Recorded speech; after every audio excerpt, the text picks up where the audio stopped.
ఆయన ఏమన్నారు తెలుసా?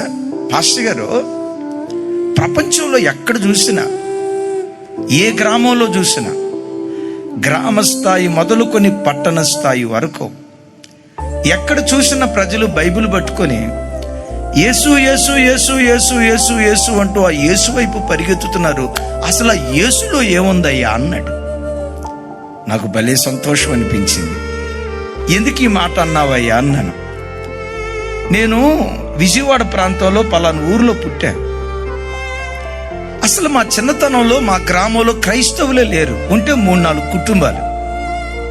ఈరోజు విచిత్రం ఏంటంటే 2000 గడపన్న మా గ్రామంలో ఆల్మోస్ట్ 1900 గడప క్రైస్తవ గడపగా మార్చబడింది. నాకు అర్థంగా, అరే ఒకప్పుడు బైబిల్ నుంచి చేసిన వాళ్ళు, బైబిల్ను తగలబెట్టిన వాళ్ళు, ఆ యేసు ప్రభు పేరెత్తారా చంపుతాం అని అన్నవాడే ఇప్పుడు యేసు ప్రభు కొరకు చావటానికి కూడా సిద్ధపడ్డాడు సార్.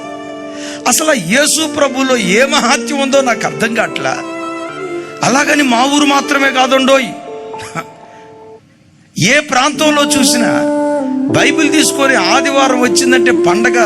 ఆయన అన్నమాట జాతర, మన తెలంగాణ భాషలో చెప్పాలంటే జాతరలాగా, తిరణాలాగా, తండోపతండాలుగా జనవాహిని మందిరానికి వెళ్తున్నారు. యేసు యేసు యేసు అని యేసు వైపు పరిగెత్తుతున్నారు. అసలు ఆ యేసులో ఏముందండి అన్నాడు.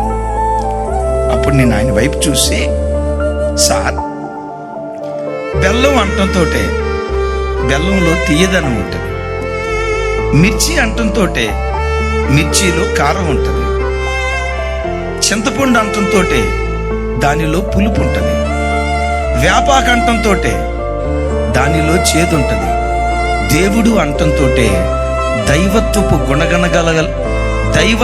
గుణగణాలు కలిగిన వాడి దేవుడండి. ఆ దైవత్వపు గుణగణాలు కలిగిన ఏకైక వ్యక్తి నజరేయుడైన యేసుక్రీస్తు వారండి. ఆయన గుణగణాలను బట్టి ప్రజలు పరిగెత్తుకుంటా తండోపతండాలుగా యేసుక్రీస్తు దగ్గరికి వస్తున్నారు. కానీ